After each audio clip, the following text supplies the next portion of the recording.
സുഹൃത്തുക്കളെ, നമുക്ക് ഗുരുവായൂർ നഗരസഭ ഗുരുവായൂർ ഉത്സവത്തോടനുബന്ധിച്ച് നടത്തുന്ന ഗുരുവായൂർ പുഷ്പോത്സവം നമുക്കൊന്ന് കാണണം. എങ്ങനെയുണ്ട് ഗുരുവായൂർ നഗരസഭയുടെ ഇപ്രാവശ്യത്തെ പുഷ്പോത്സവം നമുക്ക് നോക്കാം. സുഹൃത്തുക്കളെ, അപ്പോൾ നമുക്ക് ആദ്യം ടിക്കറ്റ് എടുക്കട്ടോ. ചിൽഡ്രൻ 30 രൂപ, വലിയ ആളുകൾ 60 രൂപയാണ് കേട്ടോ. ഇതാണ് നമ്മുടെ പുഷ്പോത്സവത്തിൻ്റെ കവാടം. അപ്പോൾ ഇതിൻ്റെ ഉള്ളിലെ കാഴ്ചകൾ ഇതൊക്കെ നമുക്ക് കാണാം. ഉള്ളിലെ കാഴ്ചകളാണ് ഇത്. നമ്മുടെ പുഷ്പോത്സവത്തിൻ്റെ വലിയൊരു തിരക്കില്ല. ഞാൻ പോയ സമയം ഒരു തിരക്കില്ലാത്തൊരു സമയം ആയതുകൊണ്ടായിരിക്കും.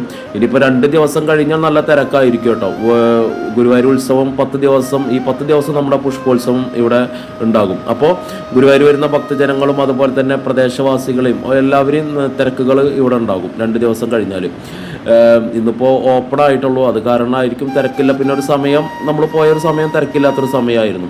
അപ്പോൾ ഇതൊക്കെയാണ് ഇതിൻ്റെ ഉള്ളിലെ കാഴ്ചകൾ. കുട്ടികൾക്ക് എൻജോയ് ചെയ്യാൻ പറ്റിയ രീതിയിൽ ചെറിയ ഊഞ്ഞാലുകളും അതുപോലെ തന്നെ ചെറിയ പാർക്കുകളൊക്കെ ഉണ്ട്. നമുക്ക് വലിയൊരു പുഷ്പോത്സവം എന്ന രീതിയിൽ പറയാൻ പറ്റില്ലെങ്കിലും ഗുരുവായൂർ നഗരസഭയ്ക്ക് കുറച്ച് ദിവസം കൊണ്ട് ഒരുക്കാൻ പറ്റിയ ചെറിയൊരു പുഷ്പോത്സവം, ഒരു മീഡിയം ലെവലുള്ള. അപ്പോൾ ഉള്ളിൽ കുറേ ഷോപ്പുകളൊക്കെ ഉണ്ട്. കുറേ ഷോപ്പുകൾ ഓപ്പൺ ആയിട്ടൊന്നുമില്ല, കുറേയൊക്കെ ഓപ്പൺ ആയിട്ടുണ്ട്. ഞാൻ പർച്ചേസ് ഒന്നും ചെയ്തിട്ടില്ല കേട്ടോ. ഞാൻ ജസ്റ്റ് വീഡിയോ എടുക്കുക എന്നുള്ള രീതിയിൽ പോയതാണ്. ഇതൊക്കെയാണ് ഗുരുവായൂർ പുഷ്പോത്സവത്തിൻ്റെ കാഴ്ചകൾ. പുറത്ത് സ്റ്റേജിൽ പ്രോഗ്രാം നടക്കുന്നുണ്ട്. ഇന്ന് ഗാനമേള ആയിരുന്നു. ഗാനമേള ഞാൻ കാണാൻ നിന്നില്ല, സമയം ഉണ്ടായിരുന്നില്ല. അപ്പോൾ പിന്നെ നമ്മൾ ഗുരുവായൂർ വരുന്നവർ എന്തായാലും ഗുരുവായൂർ നഗരസഭയുടെ പുഷ്പോത്സവം കൂടി ഒന്ന് സന്ദർശിക്കുക. കുട്ടികൾക്കൊക്കെ കുറച്ച് നേരം എൻജോയ് ചെയ്യാൻ പറ്റും.